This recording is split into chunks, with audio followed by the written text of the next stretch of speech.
और चलिए खबरों में आगे बढ़ते हुए बात करते हैं जबलपुर की, जहां साधना पर साध्वी हर्षानंद गिरी अब जाएंगी। 11 दिन की साधना पर हर्षानंद गिरी जा रही है। अधिक मास के अंतिम 11 दिनों में साधना करेंगी। 5 जून से 15 जून तक साधना का अनुष्ठान चलेगा। ग्वारी घाट स्थित मां नर्मदा तट से संकल्प लेंगी। मौन व्रत, एकांतवास का पालन हर्षानंद गिरी करेंगी। तो जूते, चप्पल और अन्य का भी त्याग करेंगी। साधना अवधि में किसी से किसी भी तरह की कोई मुलाकात नहीं की जाएगी।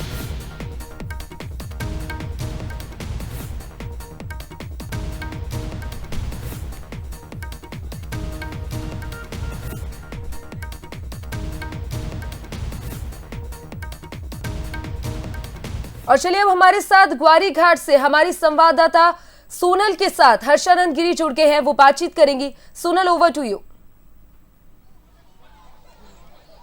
जी बिल्कुल, कहा जा सकता है कि कभी ग्लैमर की दुनिया में जाने वाली एक युवती आज आध्यात्मिक की दुनिया में पहुंच गई है। और इस आध्यात्मिक की दुनिया में जाने के बाद आज ये ग्वारी घाट से अपनी 11 दिन की यात्रा शुरू कर रही हैं। और इस यात्रा में हमारे साथ मौजूद हैं हर्षा जी, साध्वी हर्षा जी। इनसे ही बातचीत करते हैं।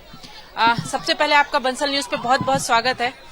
आप ग्वारी घाट से इस यात्रा की शुरुआत कर रही हैं और इस अधिक मास से यात्रा की अपनी शुरुआत कर रही हैं। और तमाम जो चीजें हैं, चप्पल, जूते और भोजन, अन्य त्याग करके इस यात्रा की शुरुआत कर रही हैं। इस यात्रा का क्या उद्देश्य है और आपने अधिक मास का समय ही क्यों चुना है? देखिए, पहली चीज ये कोई यात्रा नहीं है, ये एकांतवास में रह के साधना करने का समय है। और अधिक मास वैसे तो बहुत फलदायी होता है, बहुत पुण्यदायक होता है। अधिक मास में अगर मुझे ये सौभाग्य मिल रहा है कि पूरे समय नहीं हो, आखिरी के 11 दिन भी मैं साधना कर पा रही हूँ अधिक मास में, और वो भी मां नर्मदा के तट पे, तो ये मेरे लिए बहुत बड़ा सौभाग्य है। और वैसे भी मेरी साधना पे बार बार सवाल उठ रहे हैं, तो मैं चाहती हूँ कि मैं वो साधना कर पाऊं जो हमारे सिद्ध जन, जो हमारे संत जन चाहते हैं।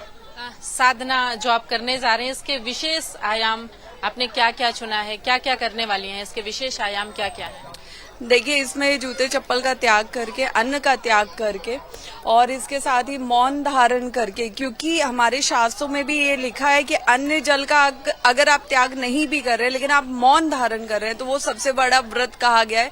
जिस मुंह से हम लोगों की बुराई करते हैं, चालाकियां करते हैं, षड्यंत्र करते हैं, अगर उस मौन को ही हम धारण कर लेते तो वो सबसे बड़ा व्रत माना जाता है। तो ये सारी चीजों को फॉलो करते हुए और फिर एकांतवास में मेडिटेशन करना और कुछ और साधनाएं करना, जाप करना, ये सारी चीजें रहेंगी।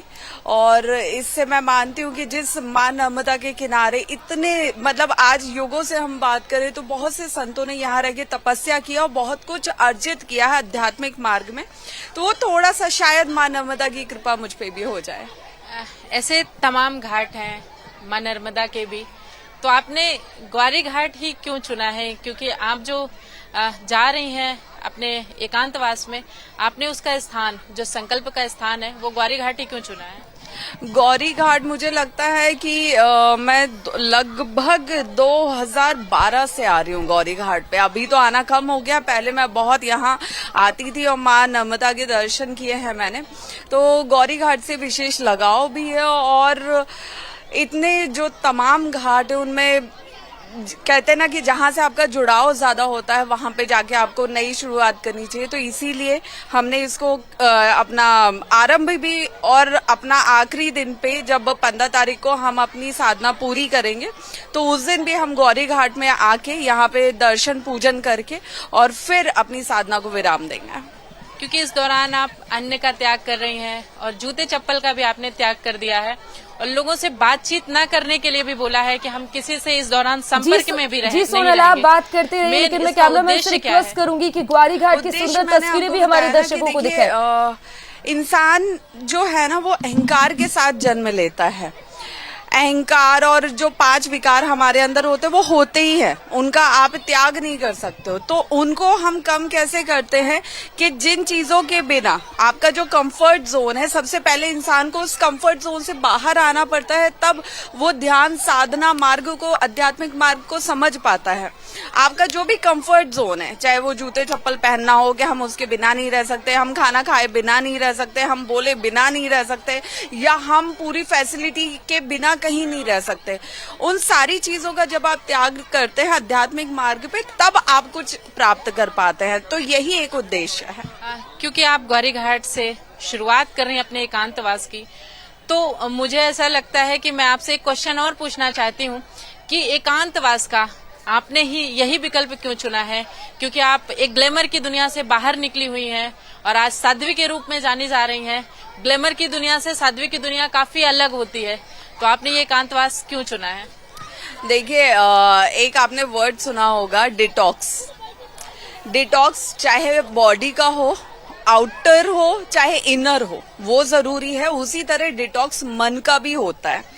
वही डिटॉक्स करने मैं खुद को निकली हूँ, जो मेरी बॉडी से लेके मेरे मन तक को डिटॉक्स करे, प्यूरिफाई करे। और जिन चीजों को मैं नहीं समझ पा रही हूँ या जो आध्यात्मिक मार्ग में आगे बढ़ने के लिए मुझे चाहिए, वो सारी चीजें मुझे प्राप्त हो, उसके लिए एकांतवास बहुत ज्यादा जरूरी है। शांत रहना, मौन रहना, अकेले रहना, अकेले विचार करना, अकेले जप करना, अकेले पाठ करना, ये सब बहुत ज्यादा जरूरी है। लोगों की भीड़ में तो हम पूरी जिंदगी रहते ही हैं। हम जब तक लोगों के बीच, इस समाज में रह के लोगों के बीच नहीं रहेंगे, तब तक हमारा कोई काम पूरा नहीं होता। लेकिन बीच बीच में वो डिटॉक्सिफिकेशन भी जरूरी है, जब आप अकेले रह के गहन चिंतन करें कि आप किस तरफ आगे बढ़ रहे हैं और वहां पे पहुंचना कैसे है। तो इसके लिए एकांतवास बहुत जरूरी है। साधना के दौरान तमाम युवा हैं जो आपसे जुड़े हुए हैं, तमाम आपके अनुयायी हैं जो आपसे जुड़े हुए हैं, उन्हें क्या संदेश देना चाहती हैं आप? मैं उन सबको यही संदेश दूंगी कि जिस उद्देश्य के साथ, जिस संकल्प के साथ मैं आगे बढ़ रही हूँ, जरूरी नहीं है सब अपने घर का त्याग करें या सब संन्यास धारण करें, लेकिन आप खुद को समय दीजिए। अगर आप ये मानते हैं कि आपके जो भी इष्ट हैं, आप उनके लिए आगे बढ़ रहे हैं, उनसे जुड़ना चाहते हैं, तो खुद को कभी कभी एकांतवास में भी रखें। और ये जरूरी नहीं है कि 11 दिन का, वो आप चुन सकते हैं कि आप कितने दिन रह सकते हैं एकांतवास में, कितने दिन आप साधना कर सकते हैं। साधना सबसे बड़ा जुड़ाव है, मौन सबसे बड़ा जुड़ाव है ईश्वर से जुड़ने के लिए।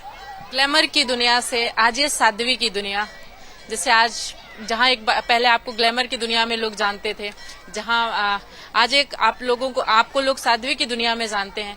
कितना डिफिकल्ट रहा है ये पूरा सफर आपका, क्योंकि आज आप एकांतवास में भी जा रही हैं, तो इस दौरान आपको काफी संघर्ष भी करने पड़े होंगे, तो कुछ उसके बारे में भी बताइए। देखिए, आज हम जब भारत की केवल बात करें तो यहाँ पे ना, जब हम लोगों की भीड़ में रहते हैं और वो किसी भी प्रोफेशन में हो, वहाँ पे रहना आसान होता है। लेकिन आप जब धर्म के मार्ग पे आगे बढ़ते हैं और जब आध्यात्मिक मार्ग पे एकांतवास को चुनने लगते हैं, तो वहाँ पे लड़की नारी होने के उसमें आपके सामने सबसे बड़ा चुनौती जो आती है, वो आती है आपकी सेफ्टी को लेके भी, आपकी सुरक्षा को लेकर भी।